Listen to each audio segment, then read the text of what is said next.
వచనంలో మీరు లోకమునకు ఉప్పై ఉన్నారు.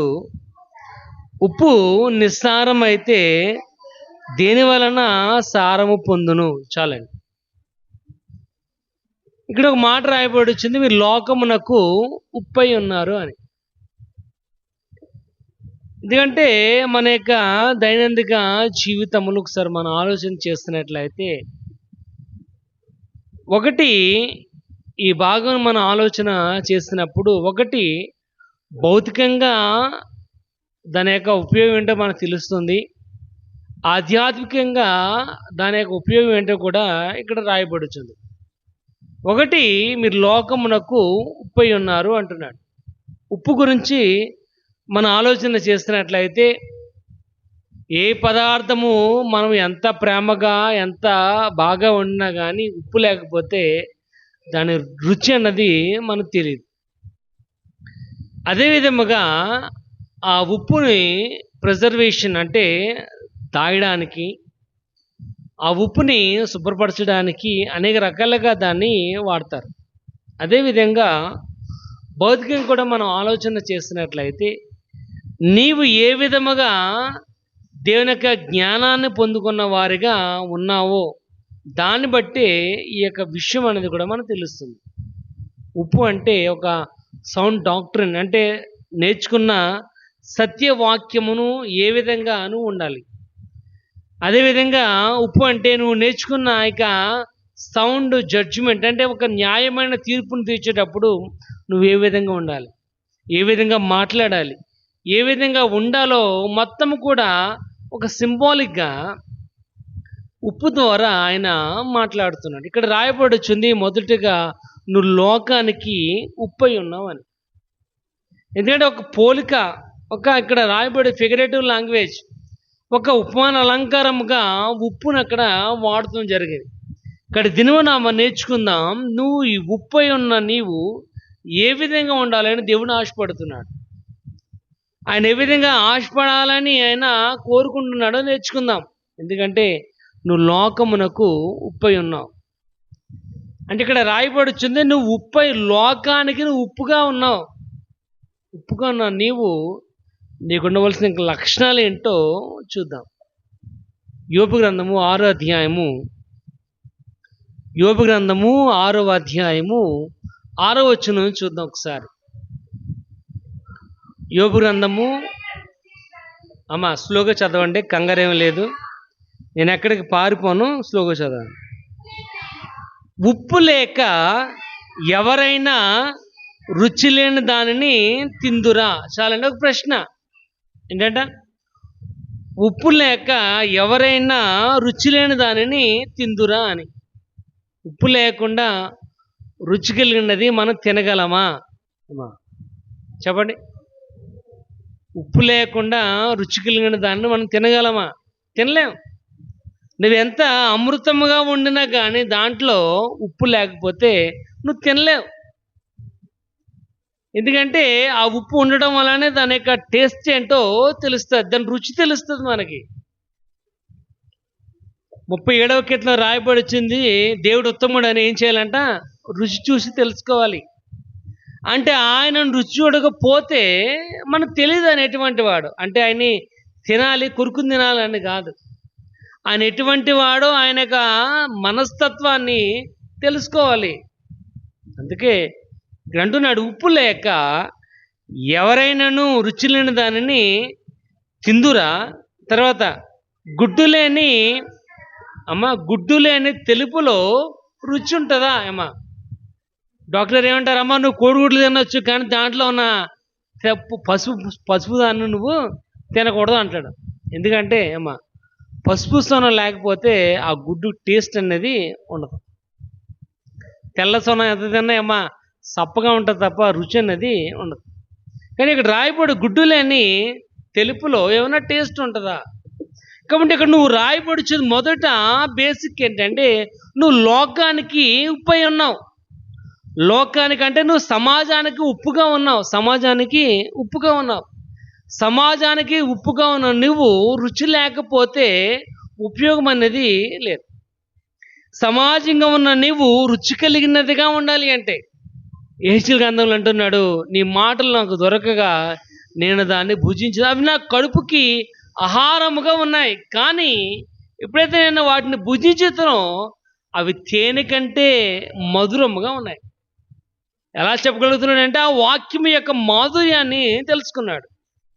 ఈ దినమున వాక్యం సెలవిస్తూ నువ్వు లోకానికి ఉప్పై ఉన్నావు కనుక, నువ్వు సమాజానికి ఉప్పై ఉన్నావు కనుక, నువ్వు సమాజానికి ఉప్పుగా ఉన్నావు. నువ్వు రుచి కలిగిన విధముగా, సంతృప్తిని కలిగించే విధముగా ఉండాలంటే దేవుని యొక్క వాక్యాన్ని తినాలి.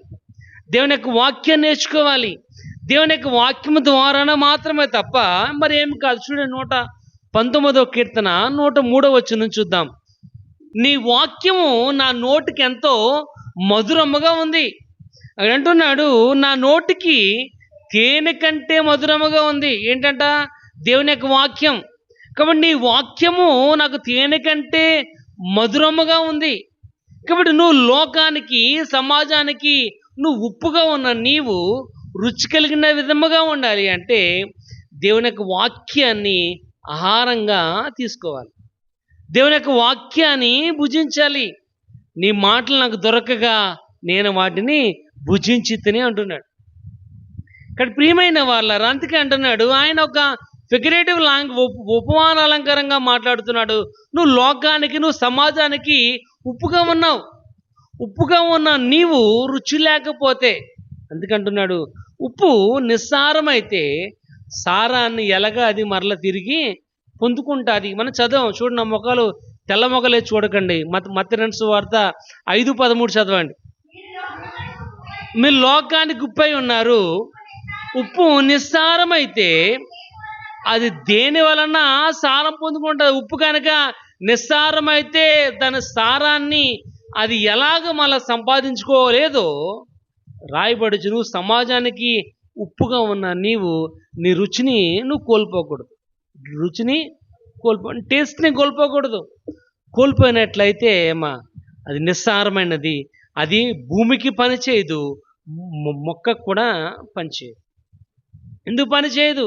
అది రోడ్డు మీద వేయబడి తొక్కబడుతుంది తప్ప ప్రయోజనం ఏమి కూడా లేదు. ఇక్కడ ప్రియమైన వాళ్ళరా, వాక్య భాగము రాయబడుచుంది ఏంటంట?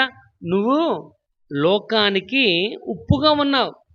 ఉప్పుగా ఉన్న నీవు మొదటిగా సమాజానికి రుచి కలిగిన విధంగా ఉండాలి. ఒకసారి చూడండి 5:13లో మనం చదువుకున్నాం కదా, మీరు సమాజానికి ఉప్పుగా ఉన్న నీవు నీ రుచిని ఏం చేయకంటే కోల్పోకూడదు.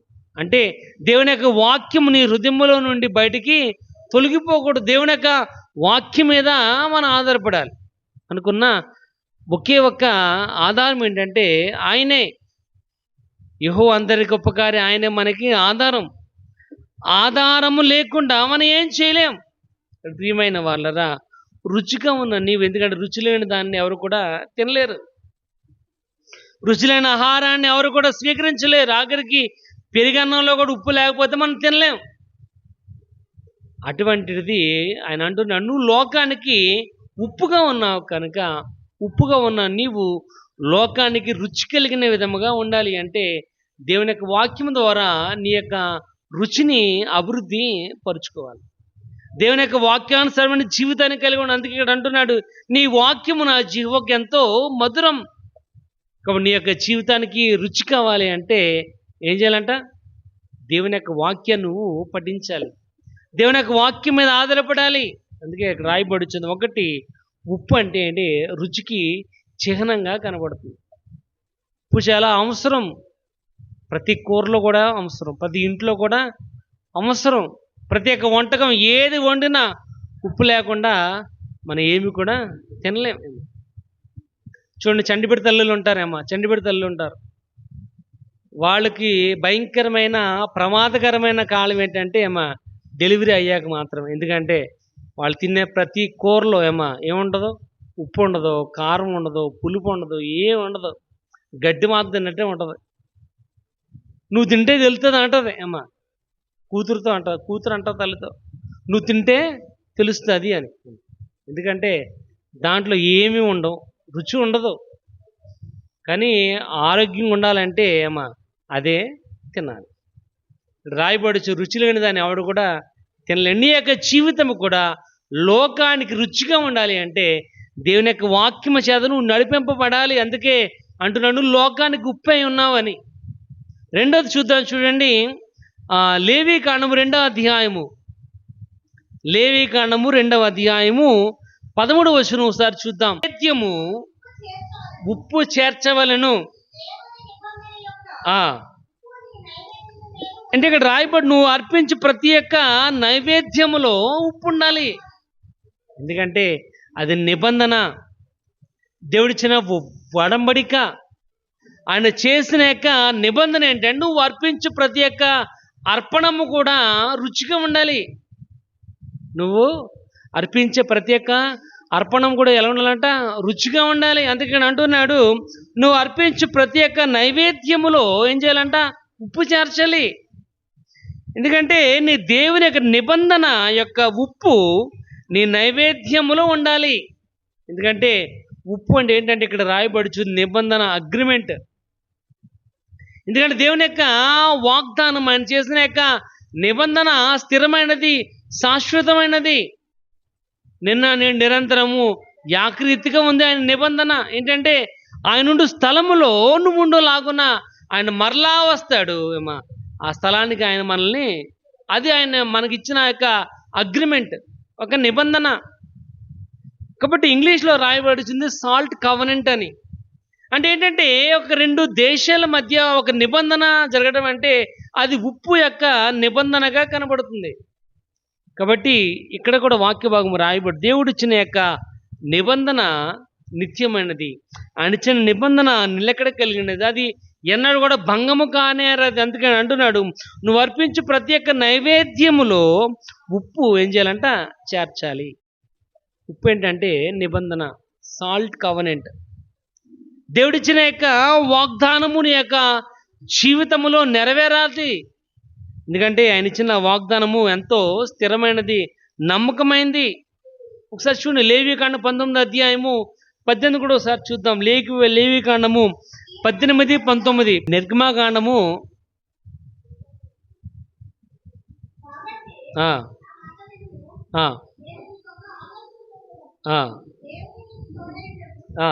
తోడై ఉంది కాబట్టి నువ్వేం చేయాలంటే నా మాట వినాలి. చూడండి సంఖ్యాకాండం 18 కూడా ఒకసారి చూద్దాం. చూడండి సంఖ్యాకాండం 18, 19లో కూడా ఒకసారి మాట చూద్దాం. చూడండి, నువ్వు దేవుని యొక్క మాట వినాలి, ఆయన చెప్తున్న మాట నెరవేర్చాలి. ఎందుకంటే అది నీకును, నీ సంతానమునకు, నీ కుమార్తెలకు, నీ కుమారులకు ఆయన నిత్యము ఒక కట్టడగా, ఒక నిబంధనగా, ఒక వడంబడికగా ఆయన ఇచ్చాడు. కాబట్టి ఈ ఉప్పు ఏంటంటే వడంబడిక. నువ్వు చేసే ప్రతి ఒక్క మాట, నువ్వు చేసే ప్రతి ఒక్క వాగ్దానము వడంబడిక ఉండాలి. ఎందుకంటే దేవుడు చేసిన వాగ్దానము నమ్మదగినది, ఆయన ప్రజలలో చూపించిన యొక్క వాత్సల్యము నమ్మదగినది. ఆయన ఏమైతే చేశాడో తన ప్రజలతో చేసిన నిబంధన ఒక ఉప్పుతో ఒక స్ట్రాంగ్గా, సాలిడ్గా పోలుస్తున్నాడు. ప్రియమైన వాళ్ళరా, ఆ వాగ్దానం యొక్క జీవితంలో నెరవేరాలంటే, ఆ స్థిరమైన నిబంధన కలిగిన వానికి ఉండాలంటే నువ్వు లోకానికి ఉప్పై ఉన్నావు కనుక, ఉప్పు అనేది ఏంటంటే వడంబడికగా ఒక గుర్తుగా ఉంది. కాబట్టి అది ఏం సూచిస్తున్నాడు? దేవుడు చేసిన యొక్క వాగ్దానము స్థిరమైనదిగా చేస్తున్నాడు. ఆయన స్థలములో నువ్వు ఉండులాగున. కాబట్టి మనం చేసిన వడంబడిక ఏంటంటే అది నువ్వు నమ్మాలి, స్థిరంగా నమ్మాలి. దేవుడు చేసిన వాగ్దానం ఏం చేయాలంట? నమ్మాలి. చూడండి, ఇప్పుడు ఎవరి దగ్గరైనా అప్పు తీసుకున్నాం అనుకోండి, వాళ్ళకి మనకు ఒక నోట్ అనేది, ప్రామిస్ నోట్ అనేది తీసుకుంటాం. ఎందుకంటే ఆ నోటే మనల్ని ఆ నోటు ఉన్నంత సేపు మనం కూడా చాలా ధైర్యంగా ఉంటాం. ఎందుకంటే మన వ్యక్తితో ఒక వడంబడిక చేస్తాం, ఇలాంటి టైంలో పలానా డబ్బులు నువ్వు నాకు తిరిగి ఇవ్వాలి అని. అదే నోట్ లేదనుకోండి, నోట్ లేకపోతే అంత స్థిరత్వం అనేది కనపడదు అక్కడ. ఇక్కడ రాయబడి వచ్చింది దేవుడు ఆయన ఒక వాగ్దానం చేస్తాడు. ఆ వాగ్దానం స్థిరమైనది ఏంటంటే ఆయన మరలా వస్తాడు, మరలా వచ్చినప్పుడు నిన్ను అక్కడికి ఆయన తప్పకుండా తీసుకుని వెళ్తాడు. కనుక ఆ స్థిరమైన వాగ్దానాన్ని నువ్వు నమ్మాలి. నమ్మాలి అంటే నీ యొక్క జీవితంలో స్థిరత్వం అనేది ఉండాలి, వడంబడిక ఉండాలి. అంటే చేసిన అగ్రిమెంట్ అనేది నువ్వు దాని మీద ఆధారపడి జీవించాలి. అంతే తప్ప ఏదో అమాస్కి పున్నానికి ఏదో సమయం ఉన్నప్పుడు వస్తాం కాదు. దేవుడు ఏమైతే వాగ్దానం చేస్తాడో ఆ వాగ్దానం మీద ఆధారపడి జీవించాలి. అందుకే నువ్వు లోకానికి ఏమయ్యావంటే ఉప్పు అయ్యావు. ఆ ఉప్పు అనేది స్థిరత్వం నీ యొక్క జీవితంలో ఉండాలి. ఒకటి రుచి ఉండాలి, రెండోది సమాజంలో స్థిరత్వం అనేది ఉండాలి. చూడండి, ఇంకో మాట చూద్దాం, మనకి జ్ఞాపకం చేసుకుందాం. రాజుల గ్రంథము, రెండవ రాజుల గ్రంథము 2వ అధ్యాయం 19 వచ్చిన ఒకసారి చదువుకుందాం. అయినది ఇక్కడ రాయబడుచుంది. ఎలీషా దగ్గరికి జరిగిన సందర్భం ఇక్కడ రాయబడుచుంది. ఎలీషాతో అంటున్నారు, అయ్యా మేము ఉంటున్న పట్టణము చాలా రమ్యమైన, చాలా బాగుంది, చాలా చూడడానికి ఆహ్లాదకరంగా ఉంది, మేము ఇక్కడే ఉంటాం, కానీ ఈ నీళ్లు మాత్రం మంచివైతే కాదు. పట్టణం చాలా మంచిది, నీళ్లు మాత్రం బాలేదు అని చెప్పగానే ఎలీషా ఒక పాత్ర తీసుకుని దాంట్లో ఉప్పు వేసి ఆ ఉప్పుని కలిపి చూడు అక్కడ రాయబడుచుంది, అతడు ఆ నీటి ఓట యొద్దకు పోయి అందులో ఉప్పు వేసి యెహోవాకు సెలవిచ్చినది ఏమనగా, ఈ నీటిని బాగు చేసి ఉన్నాను గనుక దీని వలన మరణము కలగకపోవును, భూమియు నిస్సారముగా ఉండదు అన్నాడు. ఏంటంట, ఎప్పుడైతే ఆ యొక్క ఉప్పుని ఆ నీటిలో వేశాడో, ఎప్పుడైతే ఎలీషా ఆ ఉప్పుని ఆ నీటిలో వేశాడో వారికి ఉన్న ఆరోగ్య పరిస్థితి అనేది అక్కడ మారింది. మరణము వారి మీద రాకుండా ఉంది. ఆ భూమిలో సారం ఉంది. వారు ఏ మొక్క వేసినా నిలవడానికి సరైన సారం ఆ భూమిలో ఉంది. దానివల్ల కారణం ఏంటంటే ఉప్పు వేయటం వలన. కానీ ఇక్కడ రాయబడుచున్న మాట ఏంటంటే, మీరు లోకానికి ఉప్పై ఉన్నారు కనుక ఉప్పై ఉన్న నీవు వెలగడాలంటే శుద్ధి శుభ్రతతో ఉండాలి. అంటే ఏంటంటే భౌతికమైన శుభ్రత కాదు, అంటే స్నానం చేసే రావాలి అని కాదు, తలదూకునే ఉండాలని కాదు. అక్కడేంటంటే ఆధ్యాత్మికంగా నువ్వు ఎలా ఉండాలంటే శుద్ధి శుభ్రత కలిగినదిగా ఉండాలి. అంటే నీలో ఏ రకమైన మలినం అనేది ఉండకూడదు. అంతరంగంలోనేమో కుళ్ళు పెట్టుకుని పైకి మడిగట్టుకోవటం వల్ల ప్రయోజనం ఏమి కూడా లేదు. అంతరంగంలో ద్వేషం పెట్టుకుని పైకి అతిభక్తి చూపించడం వల్ల ప్రయోజనం ఏమి కూడా లేదు. ఎందుకంటే ఇక్కడ రాయబడుచుంది, నువ్వు శుద్ధి శుభ్రత కలిగినదిగా ఉండాలి. అక్కడ ఎలీషాతో అన్నారు, ఈ నీళ్లు బాగాలేదు అనగానే ఆ నీళ్ళు ఏమేసాడంట, ఉప్పు వేసాడు. ఆ ఉప్పు కలపగానే ఏమైందంట, ఇక్కడ అంటున్నాడు మరణం ఇంకా ఉండదు, ఓన్లీ ఆరోగ్యం. ఇక్కడ చూడండి మా చదువు, దీని వలన మరణము కలుగకపోవును, భూమి నిస్సారముగా ఉండదు. ప్రియమైన వాళ్ళరా, నీలో నువ్వు లోకానికి ఉప్పై ఉన్నావు కనుక ఉప్పై ఉన్న నీ వెలగడాలంటే శుద్ధి శుభ్రతతో ఉండాలి. అందుకే ఎఫెసీయులకు రాసిన పత్రిక 5వ అధ్యాయము 25వ వచనంలో రాయబడుచుంది, నిష్కలంకమైన నిర్దోషమైన చూడండి 5:20, కళంకమైన ముడతని అట్టి మరి ఏదైనా లేక పరిశుద్ధమైనదిగా నిర్దోషమైనదిగా మహిమగల సంఘముగా ఉండాలని, ఆయన మనలను ఆయన ఎదుట నిలబెట్టాలని వాక్యముతో ఉదక స్నానం చేయబడుట చేత ఆయన తన్ను తానే అప్పగించుకొనెను అంటున్నాడు. ఏంటంట, వాక్యముతో ఉదక స్నానం చేయబడాలి, వాక్యము చేత కడగబడాలి. ఎప్పుడైతే కడగబడ్డామో మనం ప్రభు దగ్గర మనం నిలబడగలం. అందుకే ఆయన తన ప్రాణాన్ని సహితం లెక్క చేయకుండా నీకోసం ఆయన తన ప్రాణాన్ని త్యాగం చేస్తాడు. ఎందుకంటే నువ్వు లోకానికి ఉప్పై ఉన్నావు. లోకానికి ఉప్పై ఉన్న నీవు శుద్ధి శుభ్రతతో ఉండాలి. కానీ మనం ఎలా ఉంటామంటే ఎలాగుంటాం, పరిశీలన అంటున్నాడు, మీరు సున్నం కొట్టిన సమాధుల వాళ్ళు ఉన్నారు కానీ పైకి తెలిపే, కానీ లోపలంతా కూడా కుళ్ళు. కానీ ఇక్కడ వాక్య భాగం రాయబడుచుంది, ఈ యొక్క ఉప్పు శుద్ధి శుభ్రతను కలుగజేసేదిగా ఉంది. అంటే ఒక వస్తువు పాడవకుండా కాపాడబడాలి అంటే ఉప్పు చాలా అవసరం. చూడండి, మనము ఐస్ క్రీమ్లు తింటూ ఉంటాం, బళ్ళేసుకు వస్తూ ఉంటారు, ఎక్కడో అక్కడ కొల్లుడని ఎక్కడో వాడు లోడ్ చేసుకుని ఎక్కడో సాయంత్రం వరకు కూడా అనేక మంది చోట్ల వెళ్ళి అమ్ముతాడు. కానీ మొదట పొద్దున్నే ఎప్పుడైతే వాడు లోడ్ చేసుకున్నప్పుడు ఏ కూలింగ్ అయితే ఉందో సాయంత్రం ఆఖరి ఐస్ అయ్యేంత వరకు కూడా అదే కూలింగ్ కూడా ఉంటుంది, కరిగిపోదు. ఎందుకంటే ఉప్పు వల్ల. ఆ యొక్క బాక్స్ చుట్టూ కూడా వాడు ఐస్ని ఉప్పుని కోరతాడు.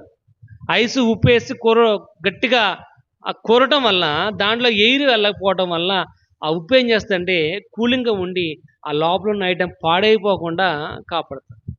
అంటే ప్రియమైన వాళ్ళరా, దేవుని యొక్క వాక్యం కూడా రాయబడుచుంది, నువ్వు లోకానికి ఉప్పై ఉన్నావు కనుక నువ్వు శుద్ధి శుభ్రత కలిగినదిగా ఉండాలి. వాక్యము చేత ఉదక స్నానం చేయబడేలా ఉండాలి. చూడండి 119 కీర్తన చూడండి ఒకసారి, 9వ వచనం.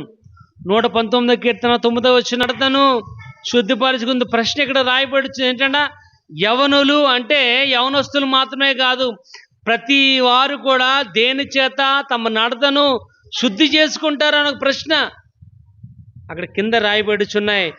5 జవాబులు కనపడుతున్నాయి. 1 9వ వచనంలోనే రాయబడుచుంది, వాక్యము చేత వారు మాత్రమే తమ నడతను వారు బాగు చేసుకుంటారు. దేని ద్వారా అంటే వాక్యం చేత.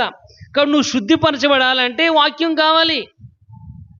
ఆ వాక్యము చేతనే వారు తమ నడతను సరిదిద్దుకుంటారు. చూడండి 10వ వచనం చదవండి. నా పూర్ణ హృదయముతో నేను వెతికి ఉన్నాను, నన్ను నీ ఆజ్ఞలను విడిచి తిరగని. అంటే మన పూర్ణ హృదయముతో దేవుడు చేస్తున్న వాగ్దానాన్ని, ఆయన బలాన్ని నమ్మాలి. నమ్మితేనే నీ జీవితం అనేది శుద్ధి శుభ్రత కలిగినదిగా ఉంటుంది. వాక్యము మొదటిగా వాక్యం ద్వారా అంటే దేవుని యొక్క వాక్యాన్ని చదవాలి. చదవటం వలన మాత్రమే తప్ప మరి దేని వలన అయితే కాదు. ఆ చదివితేనే దాంట్లో ఉన్న భావం ఏంటో మనకు అర్థమవుతుంది. చదవకుండా ఏదో వారానికి ఒకసారి వింటే ప్రయోజనం లేదు. వినటువంటి వాక్యాన్ని అంటే బేరియా సంఘస్థులు ఎలాంటి వారంటే, పౌలు ఎప్పుడైతే చెప్తున్న మాటలు ఈ లేఖనాల్లో ఉన్నవో లేదో అని అనుక్షణం కూడా వారు పరిశోధన చేసేవారుగానే ఉన్నారు. మరి ఎంతమంది చదువుతున్నారు, ఎంతమంది ధ్యానం చేస్తారు, ఎంతమంది బైబిల్ తీసి చూస్తున్నారు? ఎందుకంటే ఈ మూసు రావడానికి చాలా కష్టంగా ఉంది. బైబిల్ మూసు రావడానికి చాలా కష్టం. ఎందుకంటే ఎంత బరువుని మనం మొయ్యాలని. ఇంకా దీనికన్నా ఇంకా చిన్న ఇంకా పాకెట్ సైజ్ బైబిల్ కూడా వచ్చేసినాయి. అది 3000 కావాలంటే లోపల ఉన్నాయి, మీకు ఇస్తాను. పాకెట్ సైజ్ జోబులు పెట్టి వెళ్ళిపోవచ్చు. అలా బైబిల్ మోస్తాను అన్న సంగతి కూడా మనకి తెలియదు. ఇక్కడ అది కాదు, దేవుని యొక్క వాక్యం యొక్క ప్రాధాన్యత తెలుసుకోవాలి. నువ్వు లోకానికి ఏమై ఉన్నావంటే ఉప్పైన నీవు శుద్ధి శుభ్రత కలిగినదిగా ఉండాలి. వాక్యం చేత ఉదక స్నానం చేయబడిన వారిగా ఉండాలి. ఇక్కడ రాయబడుచుంది, యవనస్తులు దేని చేత తన నడతను బాగు చేసుకుంటారంటే ఒకే ఒకటి ఏంటంటే వాక్యం ద్వారా మాత్రం. రెండోది రాయబడి దేవుని యొక్క వాక్యమును ఆయన యొక్క కృపను మనం ఏం చేయాలంటే వెతకాలి. ఇక్కడ అంటున్నాడు, నీ పూర్ణ హృదయముతో నువ్వు నన్ను వెతికి ఉన్నావు, నన్ను నీ ఆజ్ఞలను విడిచి తిరనీయొద్దు. పూర్ణ హృదయము దేవుని యొక్క వాక్యాన్ని ఏం చేయాలంటే వెతకాలి. అక్కడ చూడండి 11వ వచనంలో రాయబడుచు, నేను నీ ఎదుట నేను పాపము చేయకున్నట్లు నా హృదయములో నీ వాక్యమును. అంటే మన యొక్క జీవితంలో నీకున్న యొక్క ఆశయాలు నెరవేరాలి అంటే క్రైస్తవ సెంటర్డ్గా ఉండాలి. అంటే క్రీస్తుని కేంద్రీకృతంగా చేసుకోవాలి. అంటే మన యొక్క జీవితంలో ఎన్ని ఉన్నప్పటికీ ప్రధానమైన పాయింట్ ఎవరంటే క్రీస్తు ఉండాలి. ఆయన ద్వారానే సమస్తం. ఆయన లేకుండా ఏమీ కూడా లేవు. ఆయన యొక్క ఉద్దేశం లేకుండా ఏమీ కూడా కలగలేదు. ఆయన ఆలోచన లేకుండా ఏమీ కూడా కలగలేదు. కానీ అదే రోమీయులకు రాసిన పత్రిక 8వ అధ్యాయంలో ఆఖరి వచనంలో రాయబడుచుంది, మరణమైన జీవమైన ఉన్నవి అయినా లేనివైనా రాబోవునవైనా ఏమైనప్పటికీ క్రీస్తు ప్రేమలో నుండి మనల్ని వేడి చేసేవాడు ఎవడు కూడా లేడు. ఇక్కడ రాయబడుచుంది, పూర్ణ హృదయముతో నువ్వు దేవుని యొక్క వాక్యాన్ని వెతకాలి. ఇక్కడ అంటున్నాడు, నేను ఎదుట పాపం చేయకున్నట్లు నీ వాక్య నా హృదయంలో ఉంచండి. కాబట్టి నువ్వు శుభ్రత కలిగినదిగా ఉండాలి అంటే, శ్రేష్టమైనదిగా ఉండాలి అంటే దేవుని యొక్క వాక్యము నీ హృదయంలో ఉండాలి. చూడండి అక్కడే 11వ వచనం నుంచి ఒకసారి చూడండి. 12వ వచనం, యెహోవా నీవే స్తోత్రము నొందదగిన వాడవు, నీ కట్టడలను నాకు బోధించుము అంటున్నాడు. అంటే దేవుని యొక్క వాక్యాన్ని ఏం చేయాలని అర్థం చేసుకోవాలి. ఆయన ఏం మాట్లాడుతున్నాడు, ఆయన ఏం చెప్తున్నాడు, ఏం చేయాలంటే అర్థం చేసుకోవాలి. అని తప్ప ఏదో వచ్చామా, విన్నామా, వెళ్ళిపోయామా అన్నట్టు కాదు. ఆయన ఏం మాట్లాడుతున్నాడో ఆ వాక్యమును మనం ఏం చేయాలంటే అర్థం చేసుకోవాలి. దానివల్లనే నీ యొక్క జీవితమును శుద్ధి, శుభ్రత అనేది కలుగుతుంది. ఎందుకంటే మీరు లోకమునకు ఉప్పై ఉన్నారు. ఒకసారి చూడండి లూకా రాసిన సువార్త 14వ అధ్యాయం, ఒకసారి చూడండి లూకా రాసిన సువార్త 14వ అధ్యాయం 4వ వచనం కానీ చూద్దాం. సారం అయితే దేని వలన సారము కలుగును, అది భూమికైనను పనికి రాదు. చాలండి. ఇక్కడ రాయబడి ఉప్పు మంచిది, ఎందుకంటే నువ్వు రుచిగా ఉన్నావు సమాజానికి. ఇక్కడ రాయబడుచున్నట్లుగా దేవుడు చేసిన నిబంధన మీద నువ్వు ఆధారపడ్డావు. ఇక్కడ రాయబడుచున్నట్లుగా ఉప్పు లోకానికి ఉప్పుగా ఉన్నావు కనుక నీ యొక్క జీవితము శుద్ధి, శుభ్రత కలిగినట్టుగా ఉన్నావు. కానీ ఆఖరికి మాట అంటున్నాడు, అదే ఉప్పు కనుక నిస్సారమైతే దేనివల్ల తన సారాన్ని పొందుకుంటుంది. అది భూమికైనాను మొక్కకైనాను కూడా పంచేది, ఎందుకు పనికిరాదు. కాబట్టి నీలో ఉన్న యొక్క సారము ఏం చేయకూడదంట, కోల్పోకూడదు. నీలో ఉన్న సారాన్ని కోల్పోకూడదు. మనం ఏం చేస్తుంటే అందరితో జుట్టు అందకపోతే కాళ్ళు అన్నట్టుగానే ఉంటాం. అవకాశం ఉంటే ఒకలాగా, అవకాశం లేకపోతే ఇంకొకలాగా. ఇక్కడ దేవుని యొక్క వాక్య భాగం రాయబడుతుంది అమ్మా, ఎప్పుడైనా ఏ సమయంలో అయినా ఏ పరిస్థితుల్లో అయినా నీకున్న యొక్క విశ్వాసంలోంచి నువ్వేం చేయగలంటే కోల్పోకూడదు, సారాన్ని పోగొట్టుకోకూడదు. ఎందుకంటే నువ్వు లోకానికి ఉప్పై ఉన్నావు. నువ్వు లోకానికి ఉప్పై ఉన్నావు. ఉప్పై ఉన్నావు నీవు ఏంటంటే సారాన్ని పోగొట్టుకోకూడదు. సారాన్ని పోగొట్టుకోకూడదు అంటే దేవుని యొక్క వాక్యం మీద నువ్వు ఆధారపడాలి. ఒకసారి చూడండి మత్తయి రాసిన సువార్త 25వ అధ్యాయము 30 చదువుకుందాం. 25:30 మత్తయి సువార్త 25వ అధ్యాయం. వారికి తలాంతుల గురించి రాయబడుచుంది. కానీ ఒక తలాంతు తీసుకున్నవాడు ఏం చేయడంట, దాన్ని భూమిలో కప్పెట్టాడు. యజమాని వచ్చినప్పుడు, ఇదిగో ప్రభా, నువ్వు ఇచ్చిన ఒక తలాంతు నువ్వు చెడ్డవాడవని, నువ్వు మంచివాడివి కాదని, నువ్వు అటువంటి వాడు ఇటువంటి వాడవని నేను భయపడి, ఇదిగో ఈ రూపాయి నేను మళ్ళా నీకు ఇచ్చేస్తున్నాను, ఇదిగో నీకు నాకు ఏ రకమైన సంబంధం లేదు అన్నాడు. కానీ ఏమన్నాడు, మంచోడు అన్నాడా? చెడ్డదాసుడా, నువ్వు మంచివాడివైతే కాదు. ఒకవేళ నీకు ఇచ్చిన ధనాన్ని కనుక సావుగారు గారికి ఇచ్చినట్లయితే వాడన్న వ్యాపారం చేసుకుని బాగుపడుతుడేమో అని.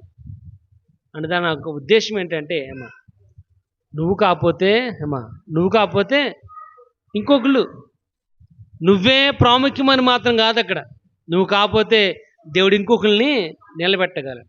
నువ్వు దేవుని స్తుతించబోతే ఆయన ఇంకొకరిని నిలబెట్టగలడు. అంతే ఆయన అంటున్నాడు, ఇగో నీ శిష్యుల గురించి సైలెంట్గా ఉండమని చెప్తే ఆయన అంటున్నాడు, ఒకవేళ నా శిష్యులు కన్నా సైలెంట్గా ఉన్నట్లయితే ఈ రాళ్ళు మాట్లాడతాయి, ఈ రాళ్ళు స్తుతిస్తాయి. కాబట్టి నువ్వే కాదు దేవుడు, నువ్వు అవసరం లేదు దేవుడు, కానీ నీకు దేవుడు కావాలి, గుర్తుపెట్టుకో. కానీ ఇక్కడ రాయబడుచుంది ఏంటంటే నువ్వు సారాన్ని కోల్పోతే ప్రయోజనం లేదు. అంటే ఇక్కడ ఆయన అంటున్న మాట ఏంటంటే ఒకవేళ అది సారము కోల్పోయినట్లయితే అది భూమికి పనిచేయదు, మొక్కకి పని, ఏ రకంగా కూడా దాని వల్ల ఉపయోగం అనేది లేదు. ప్రియమైన వాళ్ళరా, ఉన్న నీవు సారం కలిగిన విధముగా ఉండాలంటే దేవుని యొక్క వాక్యము నీ యొక్క జీవితంలో ఉండాలి. దేవుని యొక్క వాక్యం మీద ఆధారపడాలి. ఆ సారాన్ని కోల్పోకూడదు. నీకున్నాక విశ్వాసంలో నువ్వు పడిపోకూడదు. ఇక్కడ విశ్వాసం దినదినము నూతన పరచబడాలి తప్ప కృంగిపోకూడదు. కృంగిపోతే నువ్వు సారాన్ని కోల్పోతావు. సారాన్ని కోల్పోతే దేవునికి నువ్వు ఉపయోగపడవు. అందుకే అంటున్నాడు, ఈ వ్యక్తిని తీసుకెళ్ళి ఏం చేయాలంట, చీకటి కొట్టులో పడేయండి.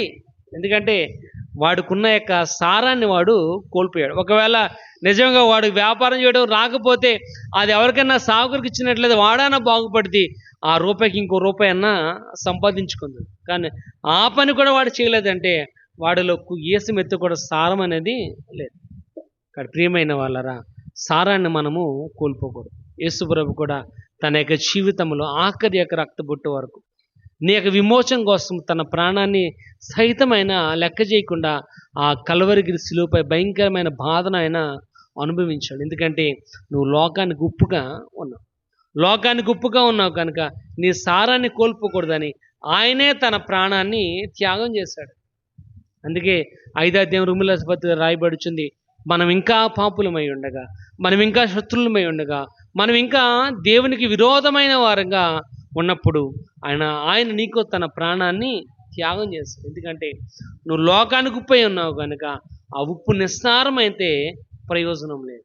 ఇక్కడ సారవంతమైన పరిచర్యను మనం కొనసాగిద్దాం. సారవంతమైన జీవితాన్ని దేవుని కోసం మనం జీవించే వారికి ఉందాం. దేవుడి కొద్ది మాటలు మనం ఇంట్లో దీవించి ఆశీర్వదించును గాక.